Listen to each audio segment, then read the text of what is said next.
एक गांव में हरिया नाम का एक गरीब किसान रहता था। उसके परिवार में उसकी पत्नी और एक छोटी बेटी थी जिसका नाम था सुमन।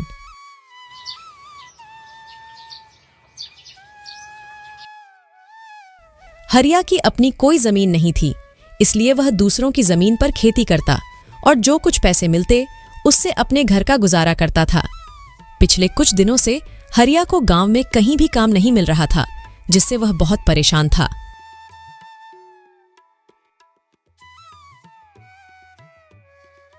आज कुछ कमा के लाए हो या नहीं? घर में खाने के लिए और कुछ नहीं बचा है। बस थोड़े से दाल चावल बचे थे, उसकी मैंने खिचड़ी पका दी है। पिछले कई दिनों से गांव में कोई काम नहीं मिल रहा है। लोगों का कहना है कि अभी इस महीने उनके पास करवाने को कोई काम नहीं है। जब फसलों की कटाई शुरू होगी तब काम मिलेगा। अब मैं तो यह सोचकर परेशान हूं कि इस महीने अगर कोई काम नहीं मिला तो सबके खाने पीने का जुगाड़ मैं कैसे करूंगा। आप चिंता मत करो, भगवान हमारी मदद जरूर करेंगे।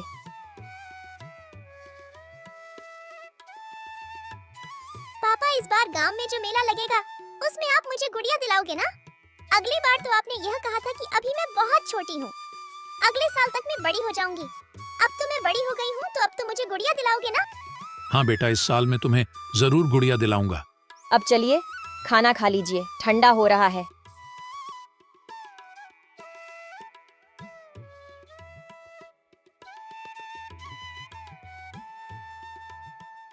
सरला, तुम भी आकर खाना खा लो। जी, आप खा लीजिए, मैं थोड़ी देर बाद खा लूंगी। हरिया और उसकी बेटी दोनों खाना खा लेते हैं। तभी उनके दरवाजे पर एक संत की दस्तक होती है। कोई तो कुछ खाने को दे दो, भगवान तुम्हारा भला करेगा। संत की आवाज सुनकर हरिया और उसकी पत्नी बाहर आते हैं। बेटा, क्या तुम्हारे पास खाने को कुछ है? बाबा, हमारे पास तो खुद के खाने के लिए भी ठीक से खाना नहीं हो पाता। हम आपको कहां से देंगे? थोड़े से खिचड़ी पकाई थी, वह भी मैं अभी खा लिया हूं। अब हमारे पास कुछ भी नहीं है। रुकिए बाबा, अभी मेरे हिस्से का खाना बचा हुआ है, मैं अभी लेकर आती हूँ। पर सरला, तुम अगर यह खाना बाबा को दे दोगी तो तुम क्या खाओगी? बर्तन में तो बस थोड़ी से ही चावल बचे हैं। आप इसकी चिंता मत कीजिए, मैं भूखी रह लूंगी, लेकिन अपने घर के आंगन से मैं किसी संत को भूखा नहीं जाने दे सकती। इससे मुझे पाप लगेगा। ठीक है सरला, जैसी तुम्हारी इच्छा। सरला अपने हिस्से का खाना लाकर बाबा को दे देती है और बाबा उस खाने को खा लेते हैं।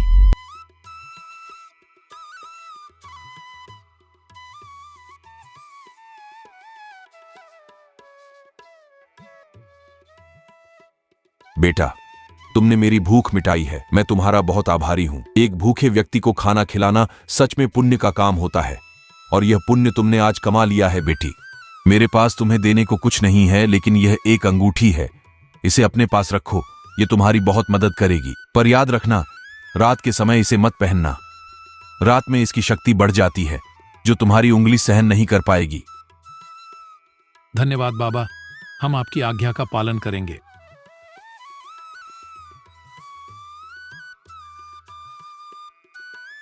संत के जाने के बाद हरिया अंगूठी को देखकर सरला से कहता है, इस अंगूठी में ऐसा क्या है जो बाबा ने हमें इसे देने के लिए चुना? शायद ये हमारे अच्छे कर्मों का फल है। आपने सुना तो होगा ना, हमारे अच्छे और बुरे कर्मों का फल हमें जरूर मिलता है। चलिए अब अंदर चलते हैं। पर सरला, अपने हिस्से का खाना तो तुमने बाबा को दे दिया, अब तुम क्या खाओगी? काश हमारे पास थोड़े से और चावल होते। जैसे ही हरिया यह बात कहता है, अंगूठी में एक चमक सी उठती है और हरिया के सामने तुरंत एक चावल की प्लेट आ जाती है। सरला, यह देखो, जैसे ही मैंने चावल का नाम लिया, यहाँ चावल प्रकट हो गया। यानी कि यह अंगूठी सच में जादुई है, इससे हम कुछ भी खाने को मांग सकते हैं। अरे वाह, ये तो बहुत अच्छी बात है। तो आप इससे थोड़ी पूरी सब्जी मांगे ना, मेरा काफी दिन से पूरी सब्जी खाने का मन कर रहा था। ठीक है सरला, मैं अभी मांग कर देखता हूँ। हे अंगूठी, हमें थोड़ी सी पूरी सब्जी दे दो। हरिया के कहते ही फिर से अंगूठी में एक चमक सी उठती है और हरिया के सामने पूरी सब्जी की प्लेट आ जाती है। उसको देखकर सरला और हरिया बहुत खुश हो जाते हैं। अरे वाह, कितने दिनों बाद आज पूरी सब्जी देखने को मिली है। चलो अब हम सब बैठकर इसे खाते हैं। ऐसे वह सभी उस दिन भर पेट भोजन करते हैं। अगले दिन सुबह पापा, आज गांव में बहुत बड़ा मेला लगने वाला है। मैंने अपने दोस्तों से सुना था। आज आप मुझे गुड़िया दिलाओगे ना? हाँ मेरी प्यारी गुड़िया, इस बार मैं तुम्हें जरूर गुड़िया दिलाऊंगा। सरला, तुम मेरी प्यारी गुड़िया को तैयार कर दो और तुम भी तैयार हो जाओ।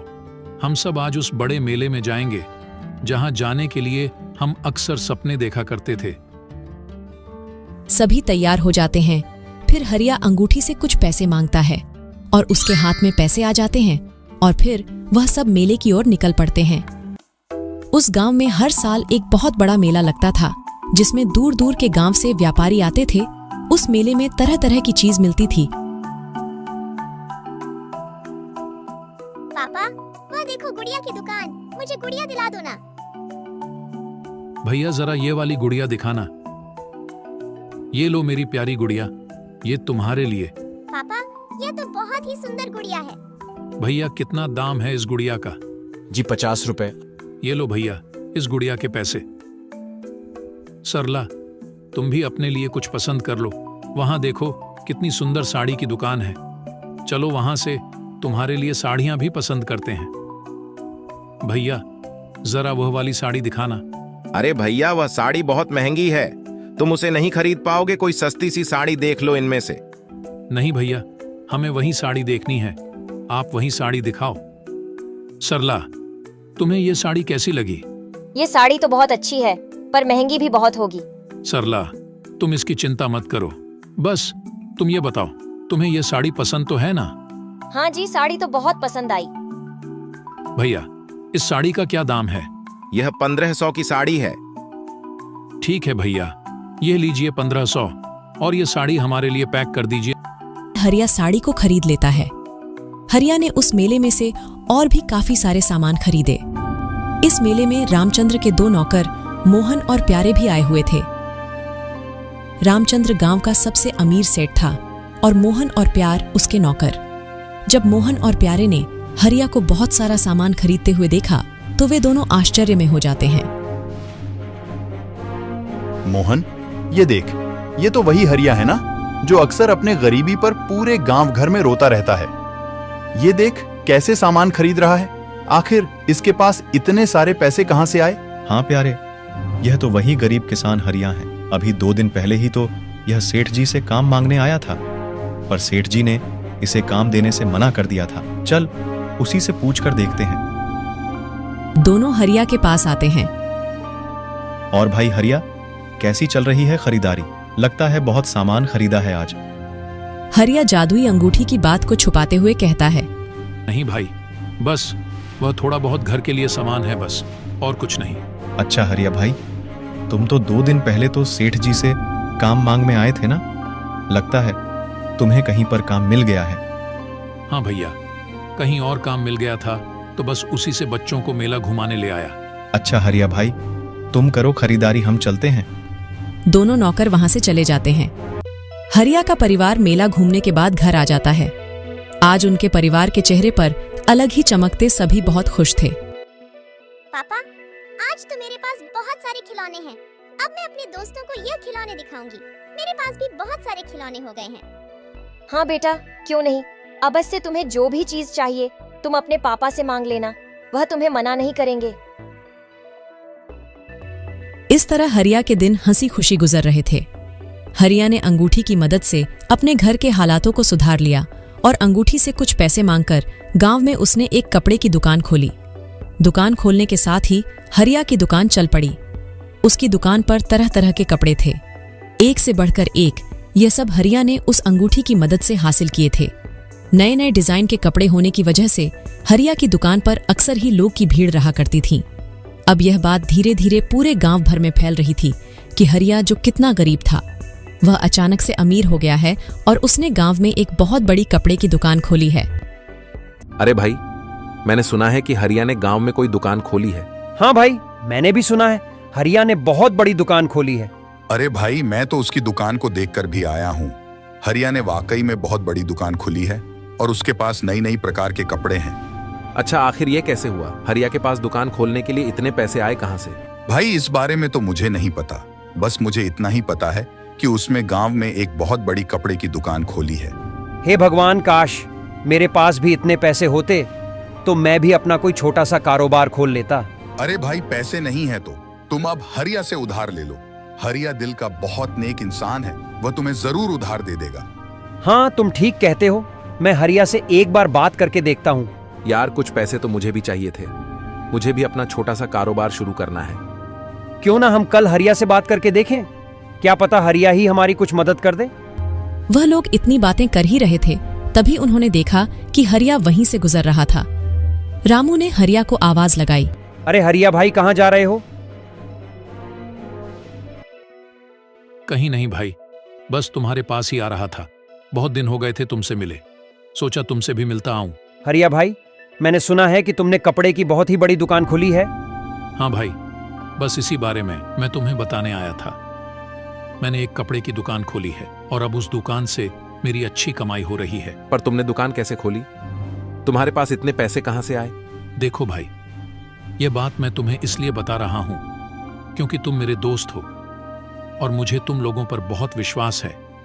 कुछ दिन पहले मेरे घर पर एक साधु आए थे। हरिया उन सबको जादुई अंगूठी के बारे में सारी बात बता देता है। जादुई अंगूठी? सच में तुम्हारे पास जादुई अंगूठी है और तुमने उसी से वह दुकान खोली है? हाँ, मैंने उसी से वह दुकान खोली है और मैं यहाँ तुम्हारे पास इसलिए आया हूँ कि तुम भी अगर अपना कोई कारोबार शुरू करना चाहते हो तो बेझिझक आकर तुम मुझसे पैसे ले सकते हो। मैं तुम्हें कारोबार खोलने के लिए पैसे दूंगा। अरे हरिया भाई, ये बात कहकर तो तुमने हमारा दिल ही जीत लिया। ठीक है हरिया भाई, हम किसी को नहीं बताएंगे। इस तरह हरिया ने गांव वालों की मदद की और सभी को कारोबार खोलने के लिए पैसे दिए। अब गांव के लोगों ने भी अपना अपना कारोबार खोला। अब यह बात धीरे धीरे गांव के अमीर सेठ रामचंद्र तक भी पहुंच जाती है। मोहन और प्यारे, यह मैं क्या सुन रहा हूँ? हमारे गांव में रहने वाले गरीब हरिया ने गांव में बहुत बड़ी कपड़े की दुकान खोल ली है। यह तो वही हरिया है ना जो कुछ दिन पहले मेरे पास काम मांगने आया था, तो फिर इसके पास अचानक से इतने सारे पैसे कहाँ से आए? हाँ सेठ जी, हम भी यही सोचकर हैरान हैं। थोड़े दिन पहले हमने उसे मेले में देखा था, बहुत सारे सामान खरीद रहा था, जैसे इसके पास अचानक से बहुत सारे पैसे आ गए हों। और अब सुनने में आ रहा है कि गांव में उसने एक नई दुकान खोली है। हाँ सेठ जी, मैंने तो देखा भी है। बहुत ही सुंदर दुकान है उसकी, एक से एक डिजाइन के कपड़े हैं उसकी दुकान में।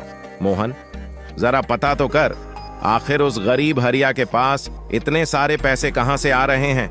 आखिर ऐसी कौन सी लॉटरी लगी है उसके हाथ में जो कुछ ही दिन में वह इतना माला माल हो गया है? रामचंद्र की कहे अनुसार उसके दोनों नौकर अब हरिया पर नजर रखने लगते हैं। हरिया कब जाता है, कब घर आता है, इन सब पर उन दोनों आदमियों की नजर थी।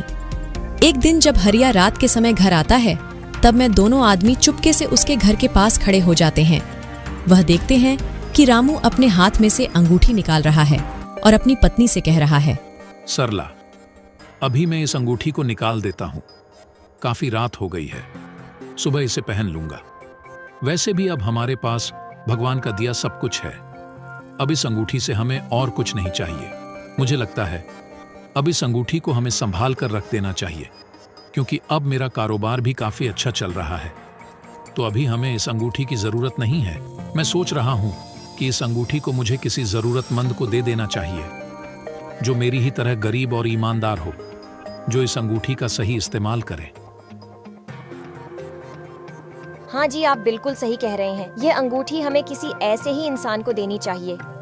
रामचंद्र के दोनों नौकर यह सारी बात रामचंद्र को बताते हैं। हाँ सेठ जी, उनके पास एक अंगूठी है। उसके बारे में वह लोग बातें कर रहे थे कि उस अंगूठी ने उनकी किस्मत बदल दी। अच्छा, तो ये बात है, लेकिन एक अंगूठी की वजह से ऐसा कैसे हो सकता है? क्या वह कोई जादुई अंगूठी है? क्या उस अंगूठी ने हरिया को पैसे दिए हैं? जाओ, इसका पता लगाओ। अगले दिन फिर वह दोनों आदमी चुपके से हरिया के घर आते हैं और हरिया और उसकी पत्नी की बातचीत को सुनते हैं। सुनिए, मुझे एक बहुत ही सुंदर गुलाबी रंग की साड़ी चाहिए। आप इस अंगूठी से मांग लीजिए ना। तुम्हारे पास इतनी सारी साड़ियां तो है, फिर तुम्हें गुलाबी रंग की साड़ी क्यों चाहिए? और दुकान में भी काफी सारी साड़ियां रखी है, जाकर दुकान में से पसंद कर लो। नहीं, मेरे पास एक भी गुलाबी रंग की साड़ी नहीं है और मुझे एक ऐसी साड़ी चाहिए जो अभी तक दुकान में भी नहीं है। आप इस अंगूठी से गुलाबी रंग की साड़ी मांग कर देखिए ना। हरिया अंगूठी से गुलाबी कलर की साड़ी मांगता है और गुलाबी कलर की साड़ी प्रकट हो जाती है। यह देखकर दोनों नौकर बहुत आश्चर्य में हो जाते हैं और यह बातें जाकर वह दोनों रामचंद्र सेठ को बताते हैं। अच्छा, तो उस हरिया ने अंगूठी के सामने साड़ी बोला और अंगूठी में साड़ी निकल आई। अब तो पक्का हो गया है, वह कोई जादुई अंगूठी है। तुमने कहा था कि रात के समय वह हरिया अंगूठी को अपने उंगली में से निकाल देता है। हाँ सेठ जी, वह अंगूठी को निकालकर अपने टेबल पर रख देता है। तो ठीक है, उस अंगूठी को हासिल करने का सबसे सही वक्त रात का है। मैं रात को ही उस हरिया के घर जाऊंगा। ऐसा सोचकर रामचंद्र रात के समय चुपके से हरिया के घर पहुंच जाता है। रात के समय वह अंगूठी का तेज बहुत ज्यादा था, वह अलग ही चमक रही थी। अरे वाह, इस अंगूठी की चमक तो देखो, कितनी जगमगा रही है। आखिरकार यही है वह जादुई अंगूठी जिससे यह हरिया अमीर हुआ है। अब मैं अंगूठी को अपने घर ले जाऊंगा और इस अंगूठी की मदद से गांव का सबसे अमीर आदमी बन जाऊंगा। यह सोचकर रामचंद्र उस अंगूठी को वहां से लेकर घर आ जाता है और उस अंगूठी को हाथ में पहनकर अंगूठी से बहुत सारे सोने के सिक्के मांगता है। हे अंगूठी, मुझे बहुत सारे सोने के सिक्के दे दो, इतने सोने के सिक्के कि मैं रातों रात अमीर बन जाऊं। जैसे ही रामचंद्र ऐसा कहता है, उसकी उंगली पर लाल निशान पड़ जाते हैं और उसे काफी जलन होने लगती है। रामचंद्र दर्द से कहराते हुए उस अंगूठी को फेंक अस्पताल की ओर भागता है। रामचंद्र अस्पताल पहुंचता है और डॉक्टर को अपना हाथ दिखता है। यह कैसे हुआ? इतनी ज्यादा चोट तुम्हें कैसे आई? तुम्हारा हाथ तो पूरी तरह से घायल है। मैं अभी इसकी पट्टी कर देता हूं। डॉक्टर रामचंद्र के हाथों की पट्टी कर देता है और उससे कहता है, देखो, मैंने तुम्हारी पट्टी तो कर दी है, पर तुम्हारे हाथों के जख्म बहुत गहरे हैं। इसे ठीक होने में कम से कम 2 महीने का समय लग जाएगा और 2 महीने तक तुम्हें अपने हाथों का ध्यान रखना होगा। यह सुनकर रामचंद्र बहुत दुखी होता है। यह सब उस अंगूठी के वजह से हुआ है। न मैं उस अंगूठी को चुराता और ना ही मेरे हाथ का यह हाल होता।